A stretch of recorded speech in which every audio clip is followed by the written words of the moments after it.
Bersatulah Indonesia, jangan pernah terpecah belah. Walau kita berbeda, walau kita tak sama, Radio Republik Indonesia, kita Indonesia sesungguhnya.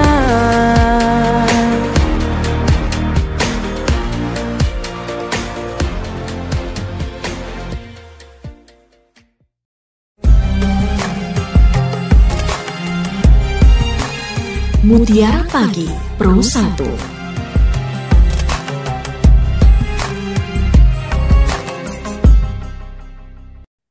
Assalamualaikum warahmatullahi wabarakatuh. Selamat pagi pendengar dimanapun Anda berada. Terima kasih terus di 101,3 FM Pro 1 RRI Sumeneb, kanal informasi dan inspirasi.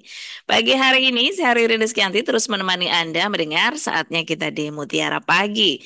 Seperti biasa menemani Anda mendengar dengan narasumber, pastinya mengajak juga Anda untuk berinteraksi langsung lewat jalur telepon. Boleh nanti bersama Ustadz Ahmad Said Samsuri lewat jalur telepon di 662-317 ataupun 665-396. Di seluler juga kami buka 0811-3345-101. Itu juga nomor WhatsApp Pro 1 RRI Sumeneb. Dan pagi ini mendengar kita akan berbincang meneladani perjanjian Baiatur Ridwan dalam menguatkan komitmen kebangsaan. Saya ajak Anda nanti banyak berbincang tentang hal ini juga bersama narasumber kita. Sudah siap lewat jalur Zoom Ustadz Ahmad Said Samsuri SAG MPD sebagai Kepala MTS Negeri 1 Sumeneb. Saya sapa dulu. Assalamualaikum Ustadz Said. Waalaikumsalam warahmatullahi wabarakatuh, Mbak Ririn dan seluruh pemirsa dan pendengar Pro 1 yang dirahmati Allah Subhanahu wa taala. Ya, kabar baik Ustadz pagi ini. Alhamdulillah sehat walafiat dan baik, insya Allah. Senang sekali ini bisa kembali menemani pendengar ya dalam keadaan baik. Iya. Dan Ustadz, ini barangkali di awal jumpa kita bisa sedikit memberi gambaran bagaimana cara kita meneladani perjanjian Baiatur Ridwan dalam menguatkan komitmen kebangsaan, Ustadz. Silahkan. Ya. Terima kasih, Mbak Ririn. Assalamualaikum warahmatullahi wabarakatuh. Waalaikumsalam warahmatullahi wabarakatuh. Bismillah, walhamdulillah, wassalatu wassalamu ala rasulillah wa alihi wa sahbihi wa man walah, wa la hawla wa la quwwata illa billah, amma ba'du. Para pendengar dan pemirsa Pro 1 yang dirahmati Allah Subhanahu wa ta'ala, bersyukur kepada Allah atas segala karunia dan nikmat yang telah Allah limpahkan kepada kita. Salawat dan salam mudah-mudahan tetap tercurah limpahkan kehadiran baginda Muhammad sallallahu alaihi wasallam. Pemirsa yang dirahmati oleh Allah Subhanahu wa ta'ala, Baiatur Ridwan atau diistilahkan dengan perjanjian Ar-Ridwan. Ridwan, perjanjian yang diridhoi.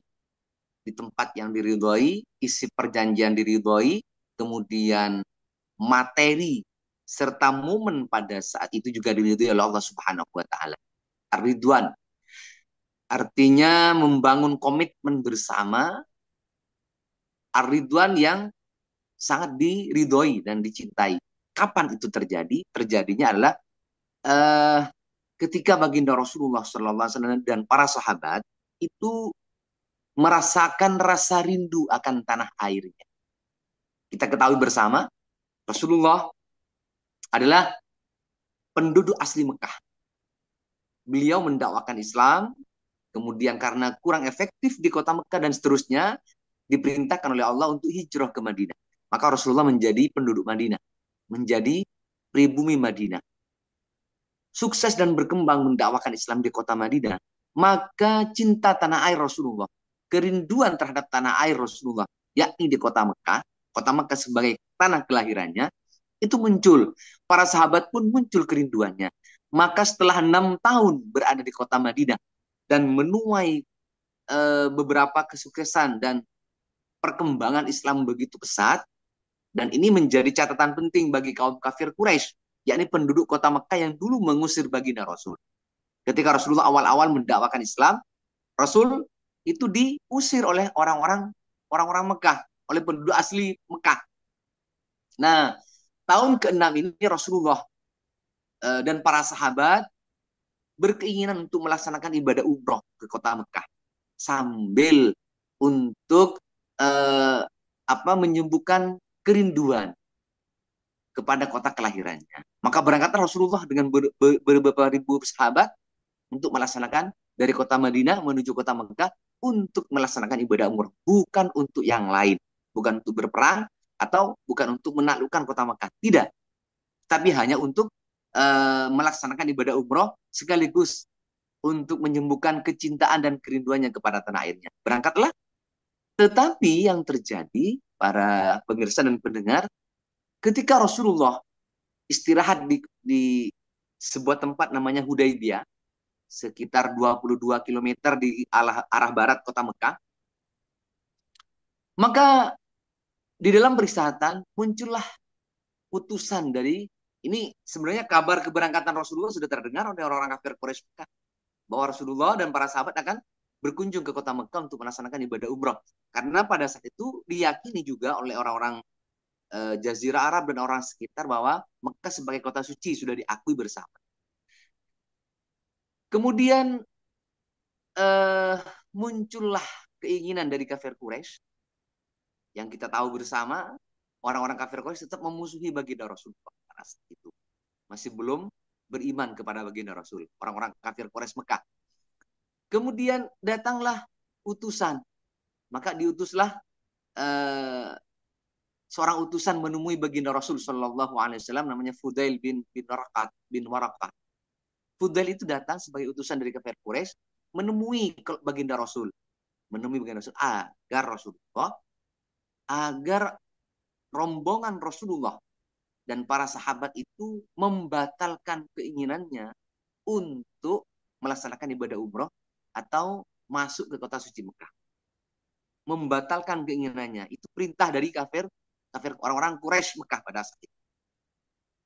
Rasulullah dan para sahabat termasuk Abu Bakar, Umar dan Utsman itu meyakinkan kepada Fudail, kepada utusan kafir Quraisy, bahwa kami datang bukan untuk apa-apa, meyakinkan kepada Fudail, meyakinkan kepada kafir Quraisy dan kepada utusannya terutama, bahwa kami datang, bahwa Rasulullah datang bukan untuk berperang, bukan untuk mencaplok, apalagi untuk yang lainnya. Kami datang untuk perdamaian, yakni dengan niat suci melaksanakan ibadah umroh di kota suci. Diyakinkan semacam itu. Kemudian Rasulullah dan para sahabat memperlihatkan kambing-kambing, sekitar 70 ekor kambing dilepas pada saat ini. Bukti bahwa kami ke situ hanya untuk berkorban, yakni untuk melaksanakan ibadah umroh. Maka sebenarnya Fudail sudah muncul ghirah keagamaan. Jadi orang-orang terdahulu itu suka dengan berkurban. Itu disampaikan oleh baginda Rasul. Pulanglah Fudail, pulang ke kota Mekah, dari Hudaybiyah, pulang ke kota Mekah, disampaikan apa yang terjadi. Tetapi orang-orang kafir, pembesar Quraisy pada saat itu masih belum yakin kepada Rasulullah bahwa dia datang dengan dalam perdamaian atau untuk beribadah. Belum yakin, maka Rasulullah menyusulkan utusan dari Rasulullah, yakni Sayyidina Utsman bin Affan radhiyallahu taala anhu, untuk datang menemui pembesar Quraisy, meyakinkan bahwa mereka datang sebenarnya bukan untuk apa-apa, tetapi hanya untuk melaksanakan ibadah umroh dan kecintaan serta kerinduan mereka kepada tanah air. Di situ para pendengar dan pemirsa yang dirahmati Allah Subhanahu wa taala, ternyata Utsman tidak balik ke camp di Hudaybiyah, camp Rasulullah. Maka terhembus kabar bahwa Utsman dibunuh oleh kaum kafir Quraisy Mekah. Terhembus kabar semacam itu. Terdengar kabar bahwa Utsman terbunuh karena Utsman ditahan. Sudah beberapa hari tidak datang. Tidak muncul lagi setelah diutus Rasulullah untuk meyakinkan, menemui kafir-kafir Quraisy Mekah, pembesar-pembesar Quraisy Mekah, bahwa Rasulullah dan sahabatnya datang bukan untuk berperang atau yang lainnya, tapi hanya untuk beribadah. Karena tidak datang, muncullah keraguan-raguan, muncullah yang namanya praduga yang tidak yang macam-macam dari kaum muslimin pada saat itu. Utsman kok tidak datang? Terhembus kabar bahwa Utsman sudah terbunuh. Maka hal semacam ini membuat kaum muslimin yang ada di Hudaybiyah pada saat itu semangat berkobarnya cinta tanah air, berkobarnya membela agama, berkobarnya pembelaan terhadap saudara yang Sayyidina Utsman yang terbunuh sebagai utusan umat Islam pada saat itu, maka muncul mereka. Walaupun mereka tidak membawa pedang, tidak membawa senjata pada saat itu, maka mereka saling bersama Rasulullah, saling berpegang tangan. Apa itu? Janji setia. Janji setia di antara mereka. Jika memang benar-benar Utsman telah dikhianati oleh kafir Quraisy Mekah dengan dibunuh atau di apapun juga Sayyidina Utsman, maka umat Islam berjanji setia apapun yang terjadi harus dibalas dengan yang setimpal untuk membalas kalau Utsman memang benar-benar terbunuh. Mereka berjanji di bawah sebuah pohon yang disebut dengan pohon Ridwan, pohonnya disebut dengan pohon Ridwan sekarang oleh sahabat pada saat itu. Mereka berpegang tangan bersama Rasulullah. Mereka berjanji setia untuk tetap sehidup semati membela agama Allah dan membela Utsman ketika memang benar-benar terbunuh. Sampai mati pun mereka tetap berjanji untuk membalas yang terbaik kepada kafir Quraisy terhadap atas pengkhianatan mereka kepada Sayyidina Utsman bin Affan radhiyallahu taala. Nah, perjanjian semacam ini para pemirsa dan pendengar yang dirahmati Allah Subhanahu wa taala oleh Allah diabadikan, disebut dengan bai'atur ridwan, perjanjian yang diridhoi oleh Allah Subhanahu wa taala. Maka Allah menurunkan sebuah ayat dalam itu, laqad radhiyallahu 'anil mu'minina id yubayyi'unaka tahta asy-syajarati fa'alima ma fi qulubihim fa'anzalas sakinata 'alaihim wa asabahum fathan qariba. Laqad radhiyallahu, sungguh Allah meridhoi perjanjian tadi. Mereka saling berpegang tangan untuk janji setia. Janji setia dan janji apapun terjadi akan mereka menghadapi walaupun nyawa sebagai taruhannya. Laqad radhiyallahu 'anil mu'minina id yubayyi'unaka tahta asy-syajarah. Laqad radhiyallahu, diridhoi oleh Allah Subhanahu wa taala. Apa isi perjanjian mereka? Di tahta asy-syajarati, di bawah sebuah pohon. Maka mereka oleh Allah disebutkan fa'asabahum fa'anzalas sakinata 'alaihim wa asabahum fathan qariba. Allah menurunkan as-sakinah. As-sakinah, kedamaian di hati mereka. Allah menurunkan kedamaian di hati mereka, wa asabahum fathan qariba, dan Allah menjanjikan kemenangan yang sudah dekat. Para pemirsa dan pendengar Prosat yang dirahmati Allah Subhanahu wa taala, perjanjian ini, janji setia ini terhembus dan dihembuskan kepada kafir Quraisy. Terdengar bahwa kaum muslimin pada saat itu ketika mendengar Utsman ditahan atau dibunuh, mereka janji setia walaupun tidak membawa senjata, mereka berjanji setia. Perjanjian setia semacam ini membuat ketar-ketir hati kaum kafir Quraisy pada saat itu di kota. Maka Utsman dilepas. Utsman disuruh pulang, dilepas. Terus ketika Utsman datang kembali kepada camp kaum muslimin di Hudaybiyah, maka terjadilah perdebatan antara Sayyidina Utsman yang terjadi, melaporkan apa yang terjadi kepada Rasulullah sallallahu alaihi wasallam. Tahta syajarah. Laqad radhiyallahu 'anil mu'minina. Allah meridai orang-orang yang berjanji setia, menguatkan dan mencintai tanah airnya serta membela agama. Ini yang harus kita kuatkan, para pemirsa yang dirahmati Allah Subhanahu wa taala. Kita selaku umat Islam harus punya janji setia. Dan kita selaku warga negara juga harus punya janji setia. Apa? Setia kepada bangsa dan negara kita. Selain setia kepada agama, kita harus saling berjanji untuk membela negara dan bangsa kita. Saya ambil tema ini. Selain memang berkenaan dengan Sumpah Pemuda, Indonesia punya Sumpah Pemuda.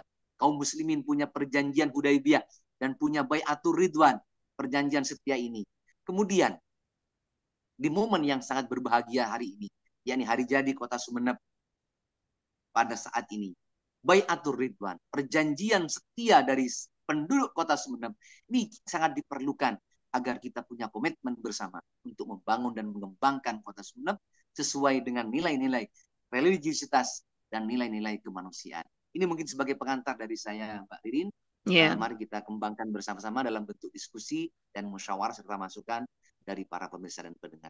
Terima Ya. kasih, Mbak Ririn. Memang semangat kebangsaan itu harus muncul ya. Itu menunjukkan adanya kesadaran begitu ya Ustadz, memberikan kesetiaan Betul. tertinggi kepada bangsa dan negara. Nah, jadi komitmen kebangsaan, kata Ustadz tadi perjanjian ya, keterikatan melakukan sesuatu untuk bangsa, negara, apalagi tadi pemimpinnya yang sudah apa namanya diculik atau dikabarkan meninggal begitu. Itu bentuk konsep semacam nasionalisme dan patriotisme gitu ya Ustadz. Betul sekali, Mbak. Betul. Nah, kalau untuk kedaerahan, karena kita juga di hari jadi Kabupaten Sumeneb, dalam bentuk kedaerahan, bukan berarti kemudian kita mengkotak-kotak, tidak mau dengan budaya dan daerah lain, begitu Ustadz. Bagaimana Betul. bentuk rasa nasionalisme dan patriotisme kedaerahan, Ustadz, kalau kita kerucutkan ke daerah kita? Satu, bahwa setiap daerah memiliki sejarah tersendiri. Mhm. Mari kita selaku kaum muslimin, selaku penduduk dari satu daerah tertentu, menghormati dan menggali nilai-nilai sejarah dan perjuangan dari setiap daerah yang kita tempati. Karena mau tidak mau bahwa kita itu bagian dari daerah tersebut. Kita Sumeneb misalnya, bagian dari kota Sumeneb. Kita sujud di kota Sumeneb, di bumi Sumeneb. Kita juga mencari nafkah di kota Sumeneb, di bumi Sumeneb. Kemudian kita juga, insya Allah, kita juga akan kembali di bumi kota Sumeneb juga. Sehingga apa yang ada di dalam sejarah kota Sumeneb, apa yang baik, khud ma sofa wadak ma kadar. Khud ma sofa, apa yang baik dari sejarah-sejarah leluhur kita, khud ambillah dan jadikan sebagai nilai-nilai budaya kita. Yang jelek, yang tidak baik, gak tinggalkan. Tinggalkan.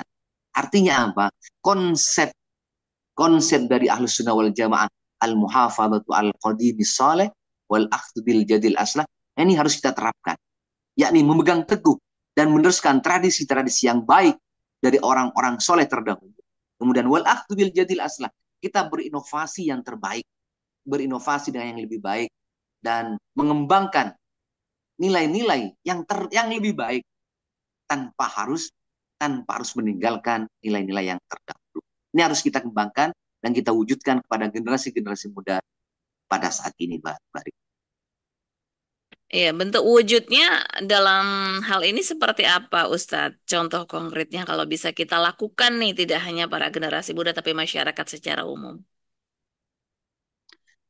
Salah satu wujud konkretnya, kita mempelajari sejarah berdirinya kota tersebut. Dan perjuangan-perjuangan para pahlawan itu harus dimunculkan. Siapa sih tokoh-tokoh yang berperan dan memberikan kontribusi baik kepada kota atau kabupaten tersebut? Ini harus kita tahu bersama. Dan itu dibaca atau dikembangkan. Kalau kita, kota Sumeneb, mengenal dengan kirab budaya dan seterusnya. Budaya yang baik, yang harus kita kembangkan, mari kita jaga bersama-sama. Budaya yang tidak baik, kita sampaikan kepada masyarakat, dan ini tidak harus kita teruskan bersama-sama. Agar kita tidak menjadi generasi yang meneruskan ketidakbaikan. Kasihan leluhur-leluhur kita. Yang tidak baik, jangan diteruskan. Dan contoh kedua, kita selaku warga negara, misalnya Kabupaten Sumeneb, selain mempelajari sejarah-sejarah kota Sumeneb dan tokoh-tokohnya, yang kedua, kita berupaya untuk mengembangkan dan menginternalisasikan nilai-nilai leluhur kita, nilai-nilai sejarah leluhur kita, dan budaya-budaya dari leluhur kita untuk kita kembangkan kepada masyarakat. Contohnya apa? Bukan hanya pada saat hari jadi saja. Contohnya apa? Kita masukkan dalam kurikulum setiap pendidikan. Pendidikan kita minimal harus bermakna dan bernilai budaya-budaya lokal. Sehingga kurikulum yang kita kembangkan sekarang salah satunya adalah, atau kalau kita membaca dari moderasi beragama, salah satunya adalah menghormati dan memahami budaya-budaya lokal serta mengembangkan dalam kehidupan kita sebagai warga negara yang baik. Itu diantaranya. Kemudian yang ketiga, salah satu wujud bahwa kita itu cinta tanah air, kita secara pribadi harus lebih mengembangkan kompetensi diri kita agar kita menjadi warga negara atau warga daerah itu yang membanggakan bagi daerahnya, bukan malah meracuni daerahnya. Karena mau tidak mau, sebagaimana saya sebutkan tadi, kita sudah distempel di bahu kita bahwa kita warga negara mana. Jadi tunjukkan yang terbaik untuk sebagai wujud apresiasi, wujud kepedulian kita kepada bangsa dan negara kita, serta kepada daerah kita. Orang Sumeneb tampakkan bahwa kita Sumeneb, nggak usah malu. Orang Sumeneb harus kita tampakkan budaya Sumeneb seperti ini. Tidak usah malu. Orang Sumeneb harus kita tampakkan bahwa Sumeneb adalah bukan daerah apa, tapi daerah seperti ini karakteristiknya. Kita wujudkan semuanya. Dan kita munculkan kepada dunia, Sumeneb adalah yang terbaik misalnya. Begitu juga dengan daerah dan kabupaten-kabupaten lain, Mbak Riri. Iya. Memang kalau berbicara soal rasa nasionalisme ya, walaupun itu kedaerahan atau secara keseluruhan Indonesia, patriotisme, salah satunya juga yang sering muncul di benak kita itu adalah rela berkorban. Kadang seperti itu, rela berkorban. Kalau Ustaz tadi menggambarkan perjanjian yang diridhoi oleh Allah, membela bangsanya, negaranya, begitu. Nah, dengan rela berkorban, kalau seperti pemuda saat ini nggak mungkin lah ikut berperang karena nggak ada perang gitu ya. Berkorban harta, toh juga masih tidak punya banyak uang untuk membangun negara gitu. Tapi barangkali rela berkorban di sini, Ustadz bentuk gambarannya kayak semangat belajar gitu. Jadi mengorbankan waktunya untuk hal-hal yang baik. Kemudian juga kayak semacam menahan diri dengan hal-hal yang nafsu gitu. Itu termasuk bentuk-bentuk rela berkorban yang sebenarnya kita menyatukan NKRI begitu Ustadz. Betul sekali. Tampakkan bahwa kita harus mewujudkan, ayo kita berkorban untuk bangsa dan negara. Pemuda berkorban dengan apa? Subhanul yaum rijalul ghad. Pemuda hari ini adalah calon generasi pemimpin masa depan. Yeah. Jadi karena subhanul yaum rijalul ghad, maka harus mewujudkan, kita mempersiapkan diri, memantaskan diri untuk menjadi calon pemimpin masa depan. Ingat, memantaskan diri. Walaupun tidak, tapi memantaskan diri kita untuk menjadi pemimpin masa depan. Dengan sikap tadi yang disebutkan oleh Mbak Riri. Kita sudah mulai menunjukkan apa karakter baik kita dan menghindari hal-hal yang tidak baik dari wujud kecintaan kita kepada bangsa dan negara serta ke daerah kita. Yeah. Kemudian harus kita sadari pula, pengusaha juga begitu, harus mewujudkan kecintaannya kepada daerah. Apa yang menjadi usaha kita, usahakan itu tidak melanggar, tidak menyimpang dari nilai-nilai luhur budaya kita, terutama nenek moyang kita serta leluhur kita. Pelayan juga begitu. Kita harus benar-benar mewujudkan juga. Begitu juga penguasa atau para pejabat juga harus mewujudkan bahwa kita adalah bangsa atau rakyat kabupaten A, kabupaten tertentu yang diwujudkan dengan sikap, kebijakan, dan perilaku yang menampakkan karakteristik dari daerah tersebut. Sumeneb pemimpin yang fenomenal. Mohon maaf, kita tahu bersama, Sumeneb punya sejarah yang sangat luar biasa. Kalau kita sebut di antaranya adalah Doktor Honoris Causa pertama Indonesia itu adalah orang Sumeneb. Kita tahu bersama, Doktor Honoris Causa, doktor pertama kali di Indonesia itu orang Sumeneb sebenarnya. Kita bukan orang yang tidak dihormati dan tidak dibaca oleh bangsa dan negara. Kabupaten Sumeneb sebagai contoh misalnya adalah negara yang atau kabupaten yang penuh dengan sejarah. Dan dari dulu memang sangat berperan aktif di dalam mengembangkan bangsa dan negara. Yeah. Harus kita tampakkan dan kita wujudkan, Mbak Didi. Oke. Ini setelah ada pendengar yang ingin bergabung, kita terima dulu. Assalamualaikum. Baik. Waalaikumsalam. Ya, dengan siapa di mana, Bapak? Silakan. Baik.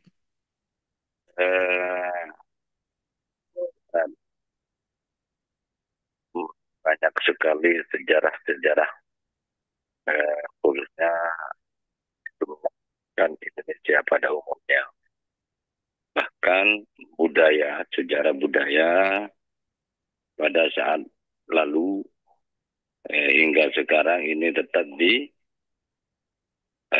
dikembangkan terus. Namun budaya tersebut menurut anggapan orang sekarang ini seakan-akan budaya itu adalah menyimpang dari norma-norma agama Islam. Padahal budaya tersebut dulu justru membuat rangsangan dan pancingan bagi orang-orang non-Muslim untuk mengikuti untuk masuk ke agama Islam. Dan budayanya itu budaya non-Muslim. Tapi saat itu digunakan oleh para wali untuk memancing para orang-orang non-Muslim untuk menjadi Muslim. Sehingga keajaiban-keajaiban pada saat itu ditampakkan. Sehingga banyaklah sukses orang kafir masuk Islam.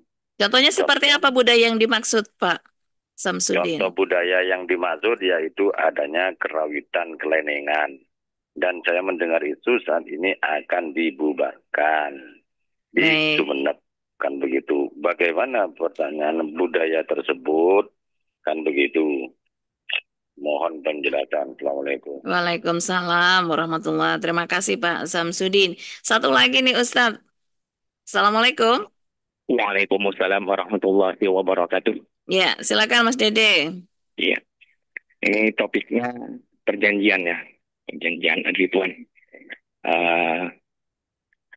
Tentu semua sejarah ini mengajarkan kita kepada anak-anak generasi penerus bangsa. Tentunya ini semua sejarah itu berangkatnya kalau tidak dari masyarakat terkecil yang biasa disebut dengan keluarga, ini sepertinya sulit untuk tertanam pada anak-anak generasi penerus. Yang jadi pertanyaan begini Pak Ustadz, sekarang kita ini kan kecenderungannya itu pendidikan anak itu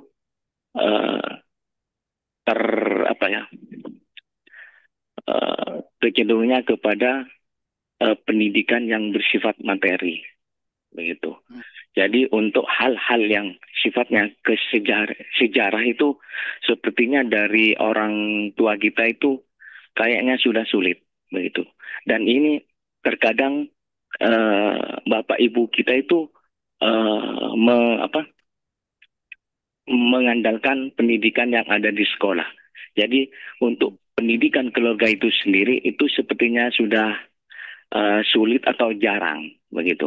Karena Karena jam bertemu atau jam kumpul-kumpul itu sepertinya sudah agak terkikis begitu. Paling tidak ya mungkin kalau pas hari libur itu terkadang bagi orang yang sudah pekerjaannya sudah berat menumpuk itu terkadang mereka itu melembeskannya ke tempat wisata begitu. Ya, baik. Jadi untuk menanamkan hal-hal ini, hal-hal sejarah begitu ya, tentunya berangkat dari keluarga kecil itu sendiri. Oke. Ya, begitu Pak Ustadz. Bagaimana itu nantinya ya untuk menanamkan kesejarahan perjanjian yang ada, karena ini merupakan suatu pendidikan kepada anak. Agar mereka mencintai atau mereka setia itu kepada masyarakat dan sekitarnya itu. Terima kasih Mas Dede. Ya, kami sudah bisa menangkap pertanyaannya. Waalaikumsalam warahmatullahi. Bisa ditanggapi Ustaz? Ya. Mungkin dari yang Pak Samsudin dulu ya. Baik, yang pertama dari Pak Samsudin. Kita lihat dalam sejarah Islam itu budaya daerah dalam sejarah masuknya Islam ke Indonesia itu sangat diapresiasi, dan Islam masuk melalui penetrasi budaya, artinya pemboncengan kepada budaya-budaya lokal, sehingga Islam masuk ke Indonesia itu dengan damai. bukan dengan peperangan. Ya kita lihat bagaimana Wali Songo dulu lah. Contohnya Wali Songo dan para wali-wali sebelum Wali Songo juga sudah masuk beberapa apa budaya ya. tokoh-tokoh dari luar ya yang menyebarkan agama Islam. Dan mereka semuanya sangat berakulturasi dengan budaya lokal. Artinya apa?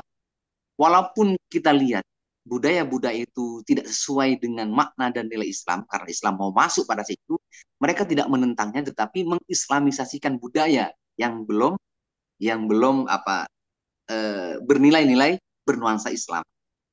Nah, seperti sekarang juga, kalau kita lihat, wah luar biasa budaya-budaya kita. Budaya-budaya yang masuk kalau dulu kita masuk dengan penetrasi budaya, kita akan membonceng melalui budaya dan masuknya melalui nilai budaya. Maka saat sekarang kita itu bukan lagi kita masuk melalui budaya, tapi kita harus mengkalter budaya baru. Kok yang lama yang mau kita bahas boleh, tidak apa-apa. Tapi yang budaya-budaya baru yang merusak kepada tatanan nilai-nilai, baik tatanan nilai agama atau tatanan nilai-nilai berbangsa dan bernegara serta kedaerahan kita yang diwariskan oleh leluhur kita yang baik, itu sudah mulai terkikis kok dengan budaya-budaya hembusan budaya-budaya baru yang dari luar atau bukan dari budaya kita. Itu yang menjadi permasalahan sebenarnya. Terkait misalnya budaya yang belum ada, yang belum menunjukkan nilai-nilai Islam.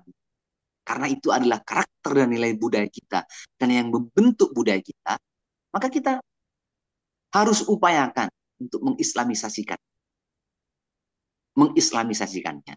Sebagaimana Wali Songo juga begitu dulu masuk ke bumi Nusantara.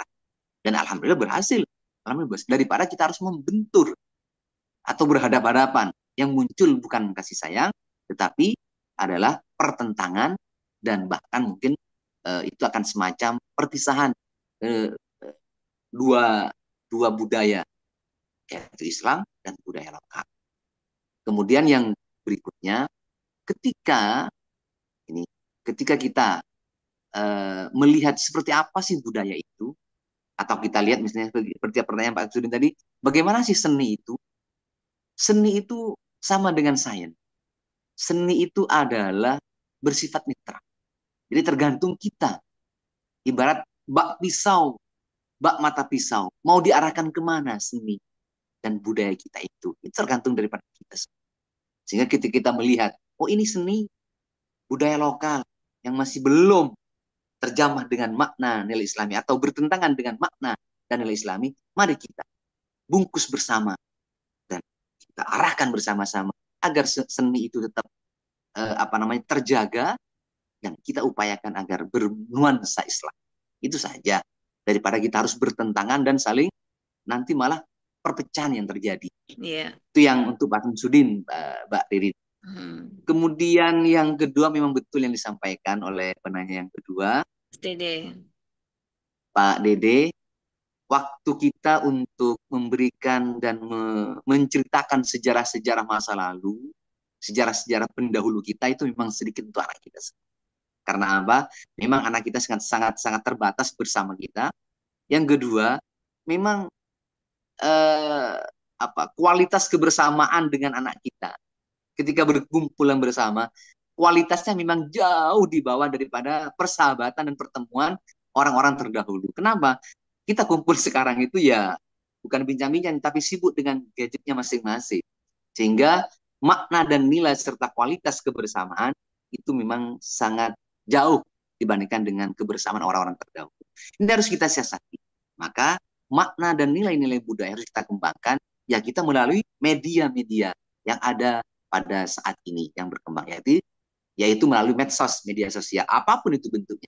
Wujudkan, tampakkan, syiarkan bahwa kita adalah orang baik, tampakkan, wujudkan pula bahwa leluhur kita adalah orang-orang pejuang, dan tampakkan serta wujudkan pula di seluruh lini, baik di pertemuan ataupun di medsos, wujudkan itu semua agar mereka dan generasi kita tahu bahwa nenek moyang kita adalah orang-orang yang pilihan, agar kita punya kebanggaan kita sebagai putra daerah terutama di Kabupaten Sumeneb ini, Mbak Rin. Iya, baik. Nah, dari perbincangan ini Ustadz terkait dengan perjanjian Baitur Ridwan ya dalam menguatkan komitmen kebangsaan ini, apa yang paling ingin diingatkan kepada pendengar Ustadz? Baiatur Ridwan adalah perjanjian. Jadi untuk mengukuhkan dan mengokohkan nilai dan terinternalisasinya apa yang ada dalam cita-cita kita masing-masing, maka wujudkan dalam bentuk komitmen perjanjian. Setiap pribadi kita, setiap warga negara, setiap warga dari satu daerah, atau kita sebut setiap warga Kabupaten Sumeneb, harus punya perjanjian, harus punya baiatur ridwan di hati mereka masing-masing, komitmen untuk membangun daerahnya masing-masing, komitmen untuk mengembangkan daerahnya, dan komitmen untuk menunjukkan bahwa kita bisa berperan aktif dan kita bisa menjadi kebanggaan dari bumi yang sedang kita injak. Ini yang mau kita sampaikan. Dan terakhir, selamat hari jadi Kabupaten Sumeneb. Mudah-mudahan Kabupaten Sumeneb tetap damai, tetap mendapatkan perlindungan dari Allah dan menjadi baldatun thayyibatun wa rabbun ghafur. Siapapun pemimpinnya, mereka adalah putra ataupun punya komitmen untuk baiatur ridwan di Kabupaten Sumeneb. Terima kasih Mbak Ririn, dan mohon maaf ini kita harus menguatkan komitmen kebangsaan kita bukan untuk apa-apa, tetapi untuk mengembangkan pribadi kita. Kita bangga menjadi, kalau kata menjadi putra daerah, kita bangga untuk menjadi seorang yang dikembangkan, dibesarkan dari bumi daerah tersebut, dan kita juga bangga apabila bisa berkontribusi baik terhadap daerah tersebut. Iya. Baik, terima kasih Ustadz Said Samsuri kebersamaannya di Pro 1 RRI Sumeneb, dan tentu mudah-mudahan ini menambah semangat kita untuk lebih cinta kepada tanah air ya, apalagi juga daerah kita sendiri. Insya Allah kita bisa jumpa lagi lain waktu Ustadz dengan topik yang juga menarik. Terima kasih. Assalamualaikum. Waalaikumsalam warahmatullahi wabarakatuh. Baik, demikian pendengar kebersamaan kita lewat Mutiara Pagi hari ini tentang meneladani perjanjian Baitur Ridwan dalam menguatkan komitmen kebangsaan. Dan tentu ini mengingatkan kita semua begitu ya untuk punya semangat patriotisme, semangat cinta tanah air, atau tikap yang bersedia mengorbankan untuk mempertahankan bangsa dan negara, apalagi daerah kita sendiri. Semangat dan komitmen kebangsaan ini tujuannya sama, untuk memperkuat persatuan dan kesatuan negara Kesatuan Republik Indonesia atau NKRI. Terima kasih atas kebersamaan Anda di hari ini. Tentunya Mutiara Pagi masih akan kembali hadir besok di jam dan frekuensi yang sama. Selamat pagi, Assalamualaikum warahmatullahi wabarakatuh.